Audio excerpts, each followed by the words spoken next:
This is Akashvani. In the weekly program Current Affairs, now we bring you a discussion on comprehensive development of Northeast India. The participants are Subimal Bhattacharjee, political analyst, and Diksha Saxena, Akashvani correspondent. The seven sisters of the Northeast India, namely Arunachal Pradesh, Assam, Meghalaya, Manipur, Mizoram, Nagaland, Tripura, and one brother state, Sikkim, are immensely beautiful. Each state possesses unique features, from wildlife to lush green landscapes. The entire region can steal your heart. The government has constantly been working to enhance the infrastructure and the overall development of the region. To discuss more on this, we are joined by Mr. Subimal Bhattacharjee, political analyst. We also have with us our correspondents from Guwahati, Mr. Manas Pratim Sarma, from Agartala, Mr. Kunal Shinde, Mr. Manik Chatterjee from Gangtok, and Mr. Paritosh Dikshit from Shillong. Welcome all to the program. Thank you very much. Comprehensive development of the Northeast India is vital for country's growth. Mr. Bhattacharjee, taking this forward, today Prime Minister Narendra Modi inaugurated the first Lakshmi Mahotsav in the national capital. The festival, which was inaugurated on December 6th, will go on till 8th of December. First of all, could you talk about the festival and the features which makes it so unique? Thank you very much. I think this is a great festival that is happening for the first time in Delhi, Lakshmi Mahotsav. And if you go back about 6-7 years back, Honorable Prime Minister had named Northeastern region as Lakshmi. And today in the function, in the inaugural, he vividly described how all the 8 features of Goddess Lakshmi are resplendent in all the states of the Northeastern region. And to showcase this as an event where you are showing the musical talent, the cultural extravaganza, the food habits, the various kinds of agriculture as well as horticulture produce, the handicrafts and the handloom. So all of that characterize the various tribes, sub-tribes of the Northeastern region across the 8 states, they are being showcased in a very big manner in Delhi, where apart from these festivities, there is also a display and massive exhibition. So I think, the whole effort has been towards a wider connectivity. And as the Prime Minister himself mentioned, that there are 3 E's for this whole effort: emotion, economy and ecology. So if you see emotion, it means that, that there should be this connect, and that is that whole effort of the last 10 years that has been doing. Economy, because of the activities, because of the perception change of the region, because of so much of infrastructure build-up, there has been a build-up of the economy where new entrepreneurs are also coming. And then ecology, Northeast has a lot of sustainable activities by most of the tribes. They have their own unique ways of maintaining sustainability. It's a very ecologically also fragile region. So when you look at overall Northeast picture, as it is emerging, these 3 E's, emotion, economy and ecology is very, very much vivid, and that is where the whole effort of Lakshmi Mahotsav is to see that Northeast comes up with all these 3 characteristics. We will decode each point of your answer, but first of all, in your opinion, how is this festival so important to integrate the unique culture and potential of the Northeast region with the entire country, since you also spoke about the connectivity and Prime Minister has also emphasized a lot on it? See, as I mentioned, all the states of the region have various tribes and sub-tribes, and they all have their unique identities, whether in form of dress, whether in terms of food habit, whether in terms of the dance form, or whether in terms of, how they build up the handicrafts and handloom. Now, today it is being made possible to showcase it to not only people of all over the country or the world, but also to the Northeast region as such. For example, something in Garo Hills might not be known almost in Arunachal Pradesh, or what is in Tripura isn't known even in neighboring Mizoram. So that disconnect that has been there for so long, now that is trying to be dispelled off. And of course, the age of internet, the age of social media, the age of the possibility of putting up everything on the internet for people to see and understand I think these things are being used. Technology is being also used to see that how do you build on the connectivity that is possible but that has been somehow missing. So the whole festival's effort is to take advantage of this current point of time where in the last 10 years a lot of infrastructure build-up has happened in the region, a lot of entrepreneurship has been encouraged, a lot of tourism potential is being realized, a lot of cultural exchanges are being realized. So when all of these things are at a certain point of time happening at various places with various levels of vibrancy, if you showcase them all together up here in the national capital to a much larger audience, I think the messaging is far much better and the intermingling helps in far much building that emotional connect. Mr. Bhattacharya, I would now like to talk to you about the PM-DevINE scheme, the scheme that was announced in the Union Budget 2022-23 for the period from 2022-23 to 2025-26, and the approved expenditure outlay is 6,600 crore rupees. Could you first talk about the genesis of the scheme and how is it enhancing the development in the region? Yeah, I think PM-DevINE scheme, and then you mentioned the figures of about 6,000 crores being done in such a short period of time. So it is identifying and making funds available to unique projects across the northeastern region in various forms. For example, a university could be having a new AI center. Using AI, you could do some kind of activity. So idea is to cover a certain region with a certain idea and a project and bring it up to scale for overall, not only in the region but up to the national level. If you see, ever since Prime Minister Modi has taken over, some of the industrial schemes, the approach to what was enhanced ever since he came. You had the Northeastern Industrial Development Scheme, then you have now since March this year you have the Unnati scheme. So that all allows the infrastructure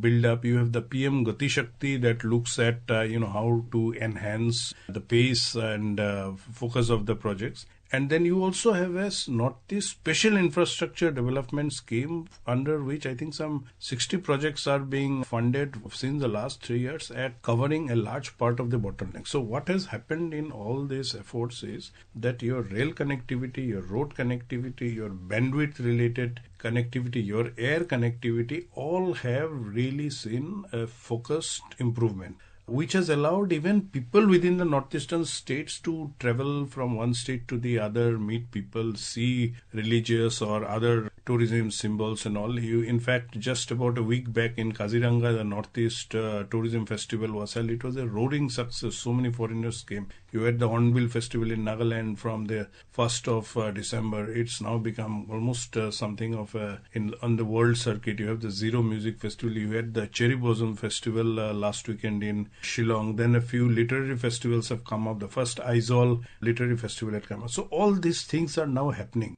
Now, why it is happening? Because there has been a lot of connectivity via infrastructure by which people can travel, people can intermingle, and PM-DevINE is also doing a lot of projects that facilitates or builds up also on that infrastructure that is created. I would now like to bring in our Guwahati correspondent, Mr. Manas Pratim Sarma. Manas, first of all, please enlighten us about the law and order situation which has considerably seen an improvement in the northeastern region, because a good law and order situation is the basis and it helps in improving the tourism and the overall development of the region. Please enlighten us about it. Yes, the law and order situation as a peaceful Northeast was the precondition of having all this. And of course, in the last 10, 11 years, we have seen it's a much, improved law and order situation, not only in Assam, but also across the northeastern states. Having in Guwahati, I would like to say several militant groups, including ULFA and the Bodo group, NDFB, as well BLT, then Adivasi militants group, they have joined mainstream and they are now part of the development process. The Bodo Peace Accord that is a massive turnaround in Bodoland area, in BTC area particularly in Lower Assam. And so definitely the improved law and order situation not only in Assam but also adjoining Meghalaya, then Tripura and Nagaland. So all these things, brought the focus from law and order situation, that the focus has been shifted to development, and yes, that things have been changed. Now, just let me put one example. Like we're discussing the brand of northeastern states, our own identity. Let me take this point that our very own Gamosa in the Gamosa Vasab. Now, our honorable Prime Minister had made it. He has almost become the brand ambassador of our Gamosa. We have seen him using our Gamosa in multiple occasions. Now, it has become a pan-India symbol of pride and our glory of Assamese people. We are discussing on development issues. Improve law and order situation is the hallmark of everything. Diksha? Manas, you mentioned about the Bodo Pact, and Mr. Bhattacharjee, our listeners would recall that a few days back the Prime Minister had inaugurated the first Bodo Mahotsav in the national capital. Yes. How important, and I have a few questions over here to you also, Mr. Bhattacharjee, and to Manas also, that how did the government negotiate the pact with the Bodo people, and how was this problem solved, and how important these festivals are to integrate them with the mainstream India?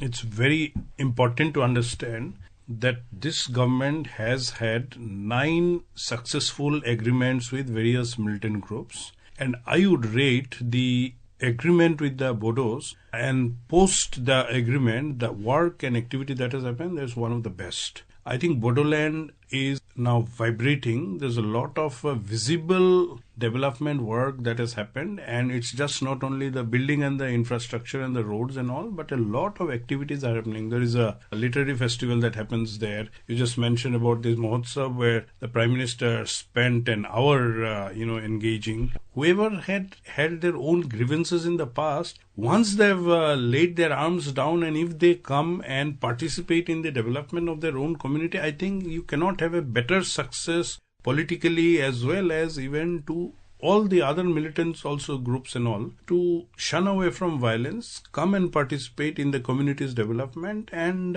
prosper all together. So I think that's very, very significant that Manoj Dangoria just mentioned about, this. What happens when law and order isn't right, then the perceptions about the region which has always been poor and as a disturbed area, that again lingers. But once now all these agreements have happened and all, the perception is changing. As soon as the perception changes, tourists go, businessmen look at opportunities. So the economic activity improves and it takes care more of the youths, who are able to themselves become entrepreneurs or participate in this business opportunity rather than going the wrong way. In fact, all these activities have a ripple effect not just in that particular state but also in the region. And here I would like to bring in our correspondent from Agartala, Mr. Kunal Shinde. Kunal, Mr. Bhattacharjee also spoke about the internet connectivity, and Agartala is the third only place in the country after Chennai and Bombay to be the internet gateway of the country. So in your state, how all these things are impacting the overall development of not just the youth but the entire population, and how is it helping in economic enhancement of the state? Before coming to your question, I would like to take you back to in the year 2014 when the new government led by Prime Minister Narendra Modi came to power at center. So previously at that time the policy was look east. But when Prime Minister Narendra Modi came to power, the BJP-led government came to power, the scenario and the policy took a sharp turn. It was from look east, it was act east. So accordingly, in 2018, when the BJP government came to power, led by then Chief Minister Biplab Deb, so that time the HERA model was the talk of the town. It was discussed extensively. So what is this HERA model? It is H for highways, I for internet, R for roadways, and A for air connectivity. Even now when the Prime Minister comes to Tripura, this particular model he discusses extensively, very elaborately, and the government's impetus is there on this particular model accordingly. As if you go 10 years down the line, that time there were hardly 1 or 2 highways in the state. But now 6 highways, the work of 6 highways is taking place across Tripura. And accordingly, you also spoke about the internet gateway. So Agartala is the third internet gateway in the country. And also, if we talk about the bandwidth, as the expert in the studio said, so in far-flung areas in Tripura, as we know, Tripura is on the southern tip of Northeast. It's a remote state. But then too, the internet connectivity which Tripura receives is very, very good. And even in far-flung areas, the internet connectivity is there because of some hilly terrain and areas which are very remote, like towards the Bangladesh side. There sometimes people come across some difficulties in terms of internet. And what is the benefit that people are receiving from this is that they get access to the government schemes. Aishuman Bharat, then various other schemes are there of the government, central schemes, even the state schemes. So the people are receiving the benefits of these scheme, and as a reason, like 95% of people in the state, they have the Aadhaar card. So this is a very big thing in a small state like Tripura. Also, if we talk about the roadways, as I earlier said that the highways are there, 6 highways projects is going on, and road connectivity in all the 8 districts of the state, the road connectivity has reached the remote areas, hamlets, and villages. Also, the air connectivity, the new airport which started its operation in Agartala, the Maharaja Bir Bikram Airport. So this is also one of the state-of-the-art airport, one of its kind in the Northeast. It is very attractive, very high-tech. So this has improved the air connectivity from Tripura to other parts of the country. So earlier there were barely 1 or 2 or 5 flights, but now it has gone up above to 20 flights in a day. And also the rail connectivity. Earlier, like 10, 15 years back, there were only one train which used to come from Guwahati to Agartala, and it used to cover that particular stretch. But now there are 8 trains, and also there is a train which directly connects to Bombay. So from here we can understand how much the government has invested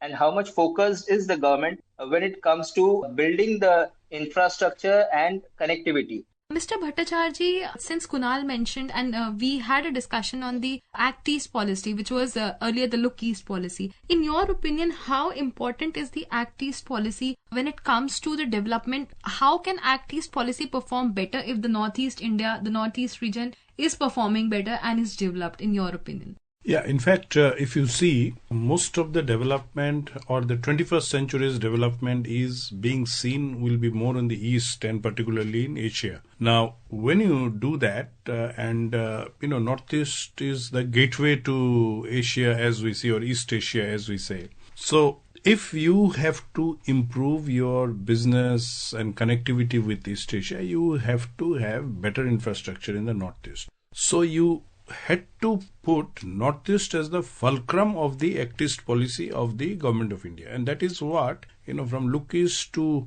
Act East, the focus has been to build up the infrastructure, build up the Northeast as a region, not only as a pass-by, but also to later build on the capacity within the region so that a lot of exports from the region can go to the neighboring countries, say Myanmar and beyond that Cambodia, Laos, and that particular right up to Singapore. That was the original thought. In the process, the focus was always to build up the infrastructure in the Northeast and the capacity to take advantage of the infrastructure and do business, tourism, all those related aspects that help the economy. The government is trying to promote the Northeast India as an IT hub and trying to call the investors to that particular region. What initiatives have been taken to promote the business culture in the entire Northeast? Yeah, I think that focus has been there for quite some time, ever since the infrastructure build-up has happened. Now, if you see, people of the Northeast India have been doing very well in the service industry outside the region also. Today, the IT industry has the potential to, you can say, the next generation IT industry, which is primarily around data analytics and data centers and all of that. I think that has an advantage if it is in the Northeast, because people there have been very good in the service industry, and so I think that is not lost sight of. And if you note, as the semiconductor focus of the Government of India has been happening, one of the first semiconductor packaging plants has been given to Assam. So the investments, more than 26,000 crores are going to happen. Most important point is that who are going to be employed? It's the young, skilled, semi-skilled individuals. But apart from the individuals who are getting jobs, there will be cascading impact of ancillary things, a vehicle driver, the roadside eatery, you can say the different kinds of vehicular activities. So I think the potential to relook look at the region from a point of view where you move with the sunshine industries like IT and as well as help build the traditional industry that is there of the government. Manas, since Mr. Bhattacharya spoke about the semiconductor industry and I was coming on to that, what effect in Assam?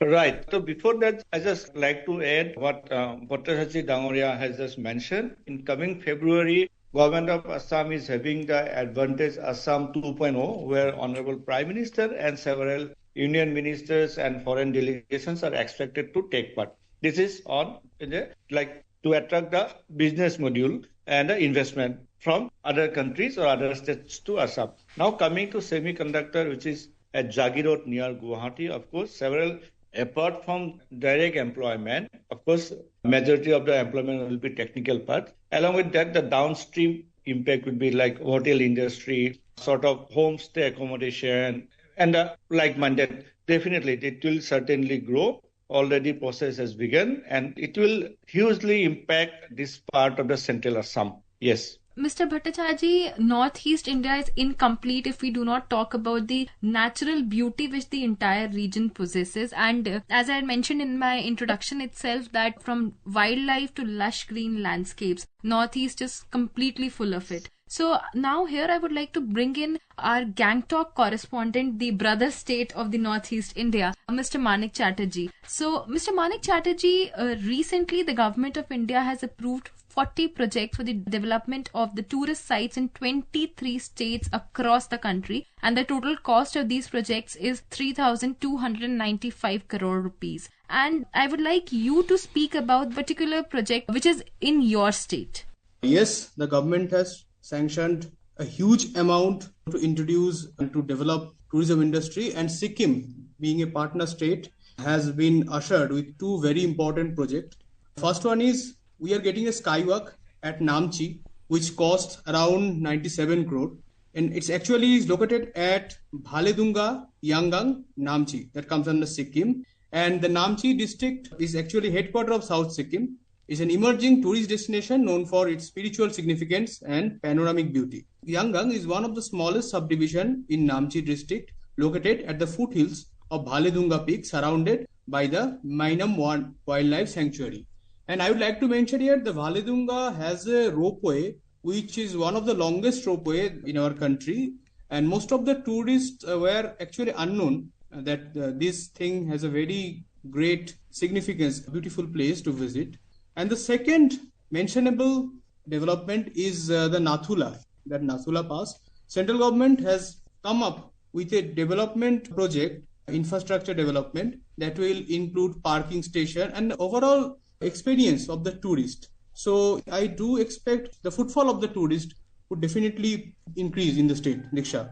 Here I would like to mention that Moidams of Assam this year itself were added in the UNESCO World Heritage List. So moving on, Mr. Bhattacharya, now I would like to bring in Paritosh Dikshit from Meghalaya, the another beautiful state of our country. Paritosh, could you please enlighten us about the infrastructure development in your state which has led to the increased footfall tourist in your state?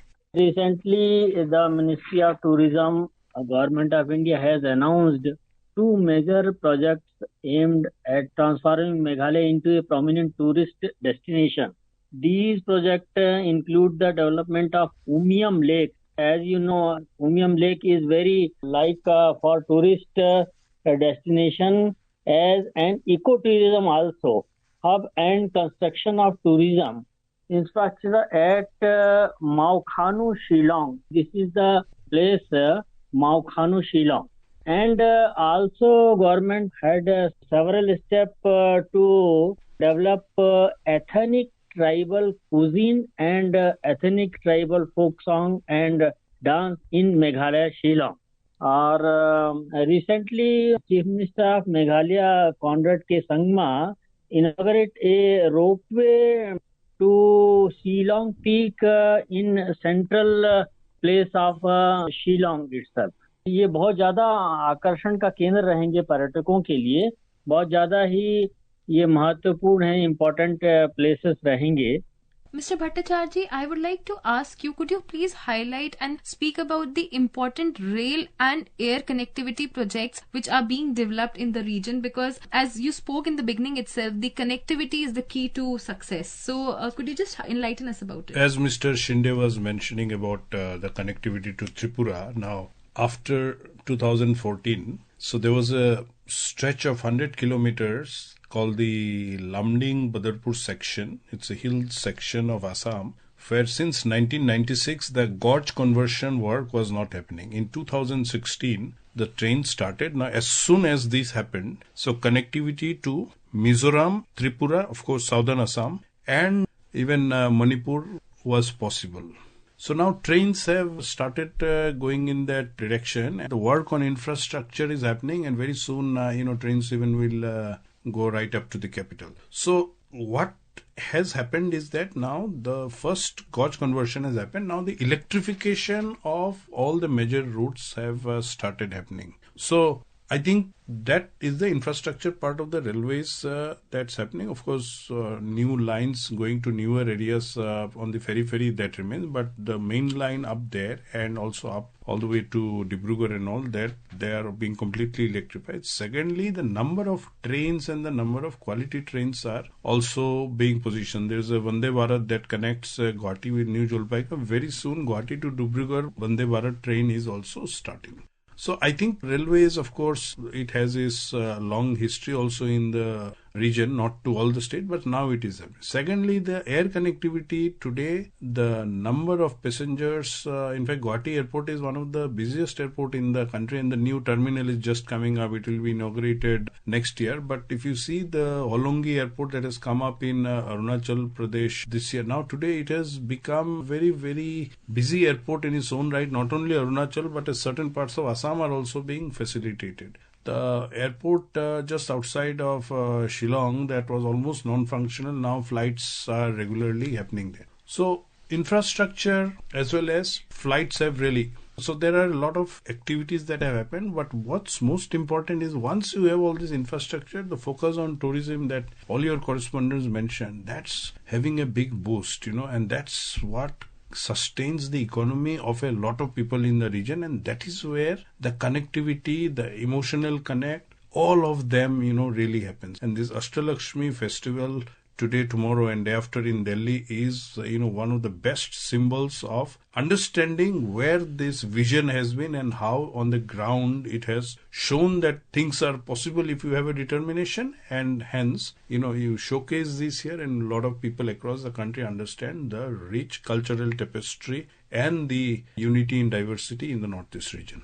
Mr. Bhattacharya, since we began with the festivals, and lastly, I would also like to end the program with the festivals. My last question to you is, how important are these festivals to put that particular region on the world map? Absolutely. They are very, very important. Even if you see today, Sunita Bhuiya put up a symphony with an ensemble of 36 artists from the northeastern region, the youngest being the 8-year-old girl Esther Namte from Mizoram. But if you see all the different tribes, all the states they were showcased, they had their own songs and tunes and instruments and dance forms. And, they were all integrated to Vande Mataram in such a nice way. Now, this is that kind of approach. This is that kind of a way in which you connect, you help. That emotional bonding that you build among the various communities as well as with people across the country. So, I think this festival is very, very important. And this is itself, this whole 20-minute rendition that has happened, I think it's a great connector.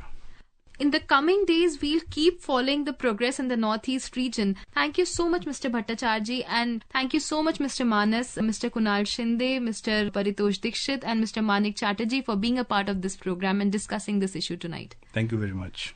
You were listening to a discussion on comprehensive development of Northeast India. The participants are Subimal Bhattacharya, political analyst, and Diksha Saxena, Akashvani correspondent. This program was produced and presented by the News Services Division of Akashvani. You can listen to it on our mobile app, News on AIR. This program is also available on our YouTube channel, News on AIR Official. You may share your feedback about this program through email at airnsdtalks@gmail.com or WhatsApp on 9289094044.